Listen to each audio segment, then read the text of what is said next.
عائشہ کا گھر ساہیوال صبح 8 بجے۔ گھر میں معمول سے زیادہ پریشانی کا عالم ہے۔ مریم کھانسی کر رہی ہے اور اسے بخار ہے۔ عائشہ جلدی میں مریم کے ماتھے پر ہاتھ رکھتی ہے۔ عائشہ: امی، مریم کو تیز بخار ہے اور کھانسی بھی بہت زیادہ ہو رہی ہے۔ فریدہ بیگم بیٹی کو دیکھتی ہے، اس کے چہرے پر پریشانی ہے۔ فریدہ: ہائے اللہ! کل سے ہی اسے ہلکا بخار تھا، میں نے سوچا ٹھیک ہو جائے گا، لگتا ہے ڈاکٹر کے پاس لے جانا پڑے گا۔ عائشہ: جی امی، مجھے بھی یہی لگ رہا ہے، اسے فوراً ڈاکٹر کو دکھانا چاہیے۔ عائشہ کی اپنی چھٹی کی بھی مشکل ہے۔ عائشہ: امی، مجھے آفس سے چھٹی لینا بہت مشکل ہوگا، اور اگر لے بھی لی تو تنخواہ کٹ جائے گی۔ فریدہ: بیٹی، اس وقت تنخواہ کی فکر نہ کرو، مریم کی صحت زیادہ اہم ہے، میں ہی اسے لے جاتی ہوں۔ عائشہ: نہیں امی، آپ اکیلے نہیں لے جا پائیں گی، میں جاتی ہوں، میں کسی طرح جلدی چھٹی لے لوں گی۔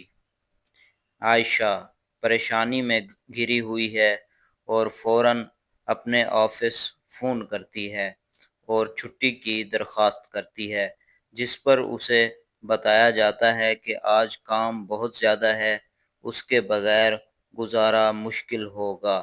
تاہم وہ اصرار کرتی ہے کہ ایمرجنسی ہے۔ آخر کار اسے آدھے دن کی چھٹی کی اجازت مل جاتی ہے، لیکن اس کی تنخواہ سے کٹوتی کا اشارہ دے دیا جاتا ہے۔ وہ مایوسی سے اپنا سر پیٹ لیتی ہے۔ ارسلان کا ہوٹل کا سوٹ ساہیوال صبح 10 بجے۔ ماحول: ارسلان اپنے لیپ ٹاپ پر کام کر رہا ہے، کمرے میں آرام دہ ماحول ہے۔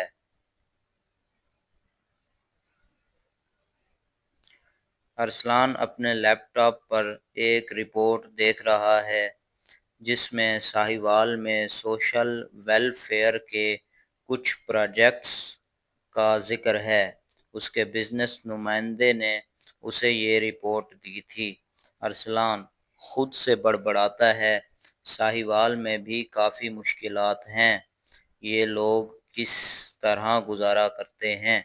وہ ایک مقامی خیراتی ادارے کے بارے میں پڑھتا ہے جو غریب اور بیمار بچوں کی مدد کرتے ہیں۔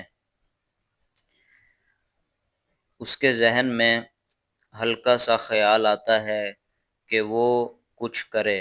فون پر اس کی والدہ فرزانہ بیگم اس سے بات کرتی ہیں۔ فرزانہ: بیٹا، اب تو تمہیں وہاں ہفتہ ہو گیا ہے، کب واپس آ رہے ہو؟ میں تمہیں بہت یاد کر رہی ہوں۔ ارسلان: امی، ابو نے کہا ہے کہ ابھی کچھ دن اور رہوں گا، یہاں کام زیادہ ہے۔ فرزانہ: ٹھیک ہے بیٹا، اپنا خیال رکھنا، اور ہاں، وہاں کے حالات کیسے ہیں؟ ارسلان: یہاں لوگ بہت محنتی ہیں امی، لیکن حالات مشکل ہیں، مجھے لگتا ہے ہمیں یہاں کچھ فلاحی کام بھی کرنے چاہئیں۔ فرزانہ بیگم حیران ہوتی ہے کیونکہ ارسلان عام طور پر ایسی باتوں پر غور نہیں کرتا۔ فرزانہ: تمہیں کیا ہو گیا ہے بیٹا؟ تم تو کبھی ایسی باتیں نہیں کرتے تھے۔ ارسلان: بس یہاں آ کر حالات دیکھے ہیں تو کچھ احساس ہوا ہے۔ فون بند کرنے کے بعد ارسلان اپنی سیٹ سے اٹھتا ہے اور کھڑکی کے پاس جا کر کھڑا ہو جاتا ہے۔ وہ نیچے مصروف سڑک اور اس پر چلتے عام لوگوں کو دیکھتا ہے۔ اس کے ذہن میں پچھلے 2 دنوں میں اس لڑکی سے ہونے والی ملاقات آتی ہے۔ وہ اس کے غصے اور مایوسی کو پہلی بار ایک مختلف نظر سے دیکھنے کی کوشش کرتا ہے۔ ساہیوال کا ایک مصروف روڈ جہاں پبلک ٹرانسپورٹ کی کمی ہے دوپہر 12:30 شدید گرمی، سڑک پر بسوں اور رکشوں کی کمی۔ عائشہ نے مریم کو اپنی گود میں اٹھایا ہوا ہے۔ مریم کا بخار تیز ہے اور وہ مسلسل کھانس رہی ہے۔ عائشہ بس سٹاپ پر کھڑی ہے لیکن کوئی بھی رکشہ یا بس نہیں رک رہی۔ وہ پریشانی کے عالم میں بار بار گھڑی دیکھ رہی ہے۔ ڈاکٹر کا وقت نکل رہا ہے۔ عائشہ مریم کے ماتھے پر ہاتھ رکھ کر، بیٹی بس تھوڑی دیر، ابھی ہم پہنچ جائیں گے۔ مریم روح بانسی ہو رہی ہے۔ عائشہ بے بسی محسوس کر رہی ہے۔ اسی لمحے ارسلان کی سپورٹس کار وہاں سے گزرتی ہے۔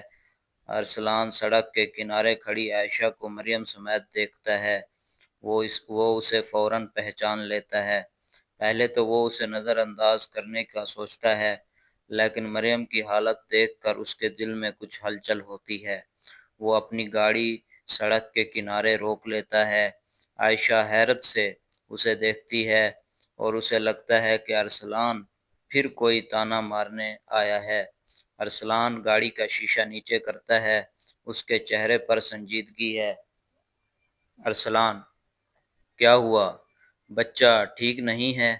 عائشہ اسے غصے سے دیکھتی ہے۔ عائشہ: آپ کو کیا؟ آپ کو دوسروں کی پریشانی سے کیا لینا دینا؟ ارسلان ٹھنڈے لہجے میں: میں پوچھ رہا ہوں، اگر بچے کی طبیعت خراب ہے تو میں ڈاکٹر تک چھوڑ سکتا ہوں۔ عائشہ پہلے تو ہچکچاتی ہے۔ اسے یقین نہیں آتا کہ یہ وہی مغرور شخص ہے، لیکن مریم کی بگڑی حالت دیکھ کر وہ مجبور ہو جاتی ہے۔ عائشہ ہچکچاتے ہوئے: جی، اسے بخار ہے، ڈاکٹر کے پاس جانا تھا۔ ارسلان: اٹھائیں، جلدی کریں۔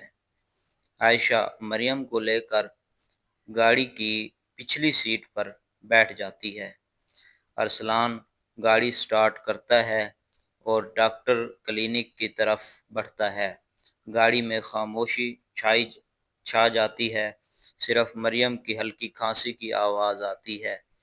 عائشہ ارسلان کو سائیڈ آئینے میں دیکھتی ہے۔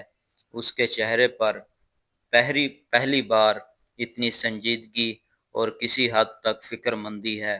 ارسلان بھی کبھی کبھی سائیڈ آئینے میں عائشہ کو دیکھ لیتا ہے۔ کلینک کے باہر پہنچ کر ارسلان گاڑی روک دیتا ہے۔ ارسلان: یہ آ گیا کلینک۔ عائشہ: شکریہ۔ یہ لفظ اس کے منہ سے مشکل سے نکلتا ہے۔ وہ مریم کو لے کر گاڑی سے اتر جاتی ہے۔ ارسلان اسے دیکھتا رہتا ہے جب تک وہ کلینک کے اندر نہیں چلی جاتی۔ اس کے چہرے پر ایک عجیب سا تاثر ہے۔ عائشہ کا گھر ساہیوال، شام 6 بجے۔ عائشہ مریم کو ڈاکٹر سے دکھا کر گھر واپس آتی ہے۔ مریم کو دوا دی گئی ہے اور وہ سو رہی ہے۔ عائشہ تھکی ہوئی ہے لیکن اس کے دل میں ایک انوکھا احساس ہے۔ فریدہ: کیسی ہے مریم اب؟ عائشہ: ٹھیک ہے امی، ڈاکٹر نے دوائی دی ہے، سو رہی ہے۔ فریدہ: شکر ہے اللہ کا۔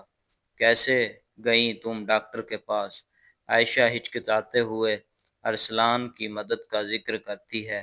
عائشہ: امی، آج اس نے میری مدد کی، وہی آدمی جس نے کل میری بحث ہوئی تھی۔ فریدہ بیگم حیران ہوتی ہے۔ فریدہ: وہ اس نے مدد کی؟ عجیب بات ہے۔ عائشہ: ہاں، میں بھی حیران ہوں، مجھے سمجھ نہیں آ رہی۔ عائشہ اپنے کمرے میں جاتی ہے۔ وہ بستر پر لیٹ کر اس واقعے کے بارے میں سوچتی ہے۔ ارسلان کا وہ نرم رویہ، اس کی سنجیدہ آواز، یہ اس شخص کے بارے میں پہلا تاثر سے بالکل مختلف تھا۔ کیا وہ ویسا نہیں ہے جیسا میں سوچتی تھی؟ ارسلان کا ہوٹل کا سوٹ، ساہیوال، رات 9 بجے۔ ارسلان اپنے لیپ ٹاپ پر کام کر رہا ہے لیکن اس کا دھیان بٹ رہا ہے۔